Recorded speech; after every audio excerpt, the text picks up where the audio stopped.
Sir, please have a little look at our exhibition as we go in. This is the documentation project. Sorry. Sir. Okay.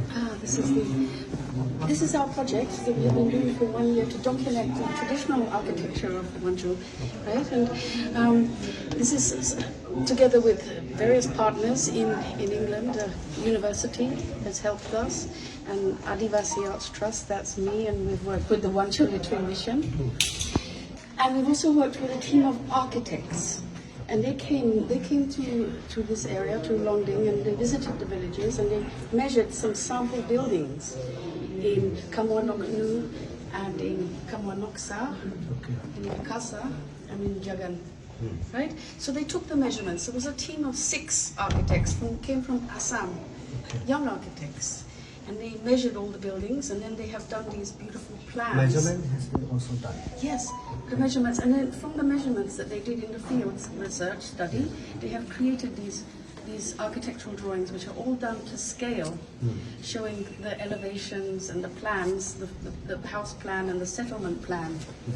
So we're starting off here with a little introduction. This is all being done by the architects. And the introduction to the materials that are used in the Wancho construction and how the construction process happens, which is all documented on the video. And then here, these are the sample case study houses.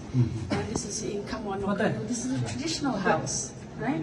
Then we have also this one, the modified house, which is the frame construction. Yes, which are going like this case, no? Yeah, yeah. And with the help of the community, they invited us to come and study their houses, you know, because the tradition is dying out, you know. How long it has been done? This is a 1 year project. 1 year project. Yeah, and this is workshop is the conclusion of the project. Today is the conclusion of the project, yes. So we're so happy that we could come and share the, and then here, yes. So this, and then it starts off with the traditional house, and then the frame house, and then we have also researched on the chief's house. Yes. And this is the one in Kamwanoknu. And if we go along there, we can go and see some more houses in the other villages. Yeah. Yeah, but just. Yeah. Where is your village? This is nearest one, Shinwa. Oh, okay, Shinwa. Right. Do you have this kind of houses there still? No, it is on the verge of extinction. That's the point. Because of the changes in altitude, no? Yeah. Yeah. Should we go and have a little look at those next ones? Research, the music research on the power, which was, you know, Jagan. Jagan. Yeah. This one. Yeah, yeah. And in this picture here, we can see the location of the house. Yeah. In this case, it is Janu Pa, the Pa of, one of the Pas. In this casa, you can see the location and where it is related to the other buildings, other houses, yeah.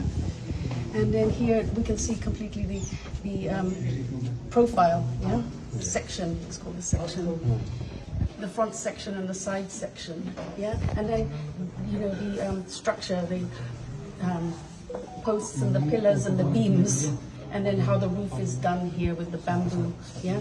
You must be very familiar with all this yourself, yeah. I'm very much familiar with this. Madam, is there any remedy to protect this things which are built this wooden and bamboos? It is not lasting long. Not lasting long, no, nothing lasts forever, does it? But one thing that we did... There should be some treatment also. Some treatment might be available. I'm not so sure about that. But one thing we noticed in our research is that because the house has to be reconstructed every 8 to 10 years, yes, right? Yes. It brings the whole community together to celebrate and to work together, right? Which is a very important part of Wancho culture, I believe, right? And because of that only, people are taking up this frame house. Because it lasts longer lasting. Yeah. I think in our workshop today we will be discussing some modifications, but still keeping the same materials and the same style and all, because it is organic and it is sustainable, right? And in other countries, like in my country, we are interested nowadays in sustainable technology, and you in the Wancho, I mean, you have that already by natural. So we have a lot to learn from you. Yes. Yeah.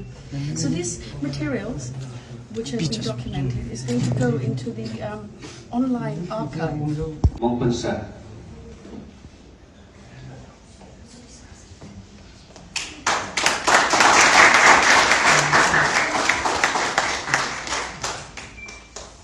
Meera Das, who founder director Society for Culture and Environment, who is also a senior architecture. So I would like to request Dr. Meera Das, Madam,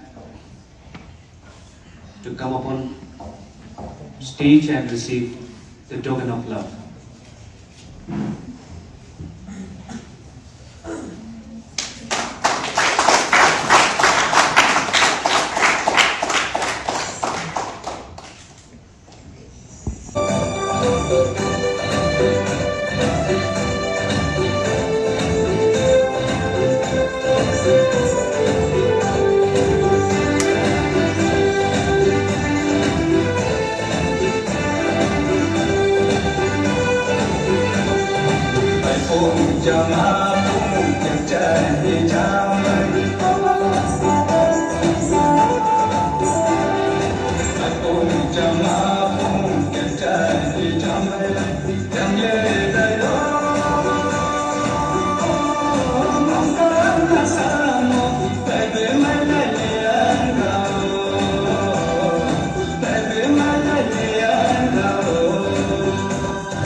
First of all, ma'am, congratulations on successfully completion of your workshop.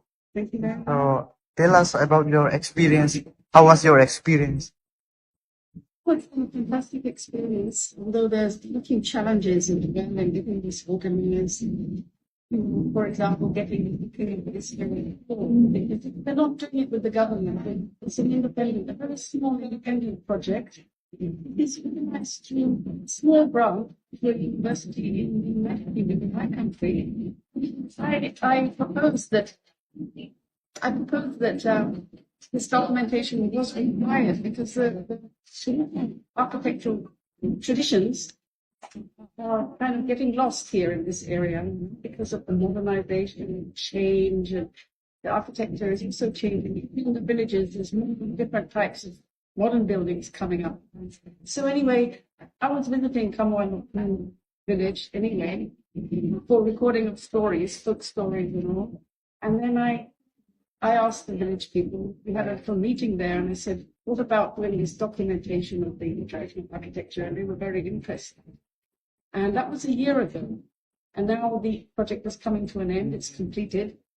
And some architects came on this project and they surveyed some buildings and studied it, and the whole process of how these buildings are constructed is being recorded. And it's all going to go into this archive.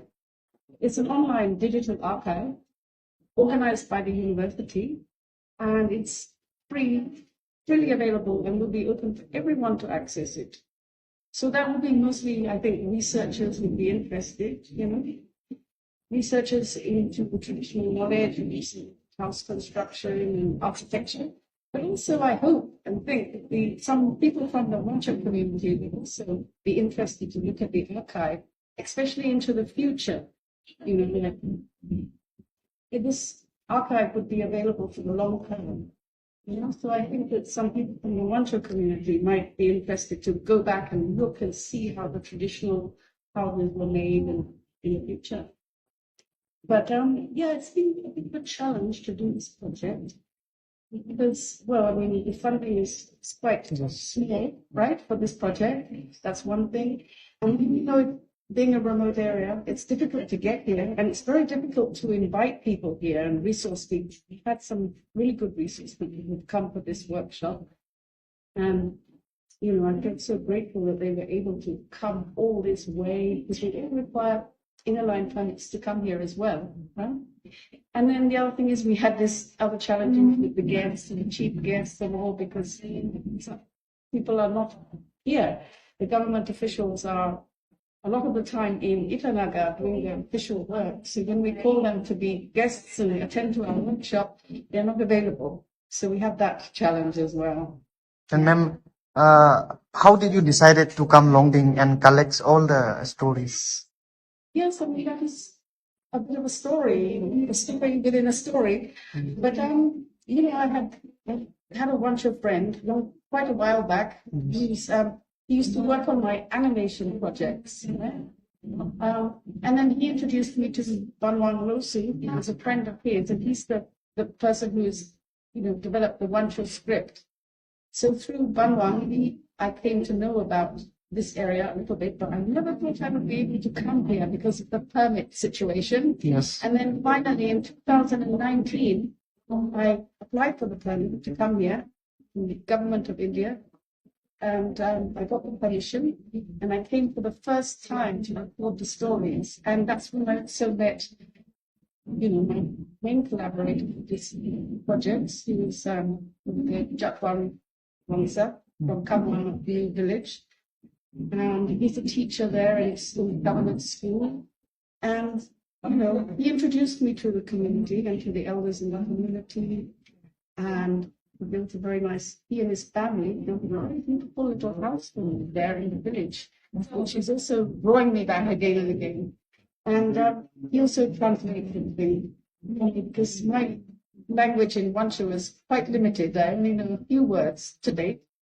And, you know, especially the elders in the community are speaking in Wancho language. So then I record the stories. And then later in the evening time, I sit with Japwan many, many hours going through the recordings and translating it into English so that we can have subtitles so that other people, so first that I can understand, also so that others can understand. Ma'am, when we started this project? Well, I mean, I was here now I've come to Longding district 12 times. It's my 12th visit. The first time was in 2019, and in the pandemic, whenever I could come here for doing some different types of small workshops and documentations. This architecture project started 1 year ago in November 2023, and now it is the end of the project because it's a 1-year project. But so much wonderful material has been recorded. A lot of people have they have opened up and they have spoken in front of the camera in the villages and shared a lot of wonderful stories, which is now translated with the subtitles into English. So I want to try and do something more with this material. But the thing is, it's difficult because we don't get financial support for this work, and you need it. You know, everyone needs to have some resources. So that's that is really the main challenge with this work. And I'm not sure when I'm going to be coming back. It will be sooner rather than later because I really do like it here. I've made a lot of friends, especially in the village. You know, when I first went to the village, I didn't know anybody at all. And now I can walk through the village and say hello to different people, and I know a bit who is who and who is related to who and who is the father of this one and the grandfather of that one. And that's really nice because really I'm completely coming from another place, and they have made me so welcome back in the village. But father of that one, and that's really nice because really I'm completely coming from another place, and they have made me so welcome back in the village. But that was not an immediate process. It took many visits. You know, the friendship and the trust builds up, coming again and again. Yeah. So ma'am, would you like to say something to the people of Wancho? I can really say is like, thank you very much for your cooperation, and I'm learning a lot. Because a lot of traditional things, they have gone away in my own society, you know, and that's not just traditional houses and things, but it's also values, traditional values. For example, the value of cooperation and sharing and helping each other, you know, it disappears in the urban environment, it disappears. And in the village environment, we see that it's very, very strong. So it makes a good, strong society. And like Japan was saying earlier on, you know, in the Wancho society, people don't seem to be lonely. Whereas in my own society, many people are very lonely. So I say to them, my little message is keep your traditions going, yeah? And keep listening to the stories from the elder people, because nothing lasts forever, and they're also going to leave this world. And if you don't listen to them, then they will take the knowledge with them, and then it's difficult to get it back, you know. So that's why it's important to listen carefully to elders. I think that's my main message. Yeah. Thank you very much. Thank you, ma'am. Thank you.